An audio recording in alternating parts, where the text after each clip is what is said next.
नमस्कार मित्रांनो, स्वागत आहे तुमचं आपल्या माझी योजना या चॅनलवर. जर तुम्ही प्रधानमंत्री आवास योजना ग्रामीण, रमाई आवास योजना, शबरी आवास योजना, आदिम आवास योजना किंवा इतर कोणत्याही घरकुल योजनेचे लाभार्थी असाल तर आजचा हा व्हिडिओ तुमच्यासाठी अत्यंत महत्त्वाचा आहे. कारण अनेक लाभार्थ्यांच्या मनात एकच प्रश्न आहे, घरकुल वाढीव अनुदान मिळवण्यासाठी वेगळा अर्ज करावा लागतो का? ऑनलाईन फॉर्म भरावा लागतो का? ग्रामपंचायतीमध्ये जाऊन नाव नोंदावे लागते का? आजच्या या व्हिडिओमध्ये आपण या सर्व प्रश्नांची अधिकृत माहितीनुसार सविस्तर उत्तरे जाणून घेणार आहोत. त्यामुळे हा व्हिडिओ शेवटपर्यंत नक्की पहा. घरकुल वाढीव अनुदान म्हणजे काय? मित्रांनो, बांधकाम साहित्याच्या वाढत्या किमती लक्षात घेऊन शासनाने काही घरकुल योजनांमध्ये लाभार्थ्यांना अतिरिक्त आर्थिक मदत देण्याचा निर्णय घेतला आहे. यालाच वाढीव अनुदान असे म्हटले जाते. मात्र याचा अर्थ असा नाही की प्रत्येक व्यक्तीला नवीन अर्ज करून हे पैसे मिळणार आहेत. सर्वात महत्त्वाचा प्रश्न, वाढीव अनुदानासाठी अर्ज करावा लागतो का? याचे उत्तर आहे नाही. सामान्यपणे पात्र लाभार्थ्यांना वाढीव अनुदान मिळण्यासाठी वेगळा अर्ज करण्याची आवश्यकता नसते. शासनाकडे आधीपासून उपलब्ध असलेल्या लाभार्थ्यांच्या नोंदींच्या आधारे पात्र लाभार्थ्यांची निवड केली जाते.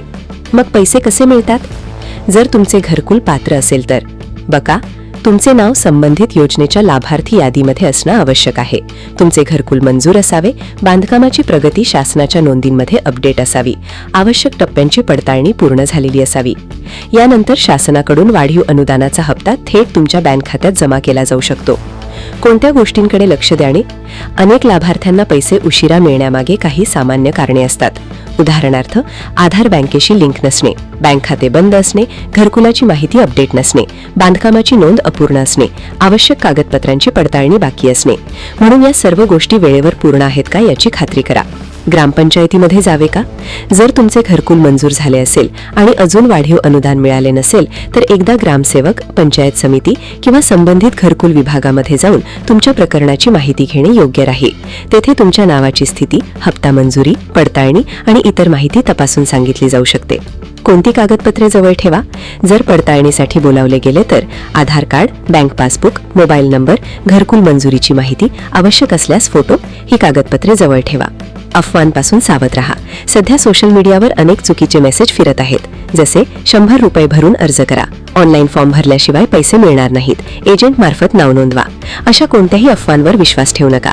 अधिकृत माहितीशिवाय कोणालाही पैसे देऊ नका. जर पैसे नाही आले तर काय करावे? जर तुम्ही पात्र असाल आणि बराच काळ झाला तरी वाढीव अनुदान मिळाले नसेल तर बघा, ग्रामपंचायतीमध्ये संपर्क करा, पंचायत समितीच्या गृहनिर्माण विभागाशी संपर्क करा, जिल्हा ग्रामीण विकास यंत्रणा किंवा संबंधित विभागाकडे चौकशी करा. तुमची सर्व माहिती योग्य आहे का ते तपासा. लक्षात ठेवा, वाढीव अनुदान हे शासनाच्या नियमांनुसार आणि पात्रतेनुसार दिले जाते. प्रत्येक लाभार्थ्याला एकाच वेळी किंवा एकाच तारखेला पैसे मिळतीलच असे नाही. वेगवेगळ्या जिल्ह्यांमध्ये आणि टप्प्यानुसार निधी वितरित केला जातो. त्यामुळे संयम ठेवा आणि अधिकृत माहितीलाच प्राधान्य द्या.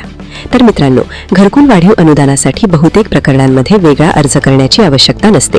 परंतु तुमची माहिती, बँक खाते, आधार लिंकिंग आणि बांधकामाची नोंद योग्य असणं अत्यंत महत्त्वाचं आहे. जर काही अडचण असेल तर त्वरित संबंधित कार्यालयाशी संपर्क साधा. अशीच शासनाच्या योजना, घरकुल, शेतकरी योजना आणि सरकारी अपडेट्सची सर्वात विश्वासार्ह माहिती मिळवण्यासाठी माझी योजना चॅनलला आत्ताच सबस्क्राईब करा. व्हिडिओ आवडला असेल तर लाईक करा, आपल्या मित्र नातेवाईकांसोबत शेअर करा आणि तुमचा प्रश्न असल्यास कमेंटमध्ये नक्की विचारा. धन्यवाद. भेटूया पुढच्या उपयुक्त व्हिडिओमध्ये.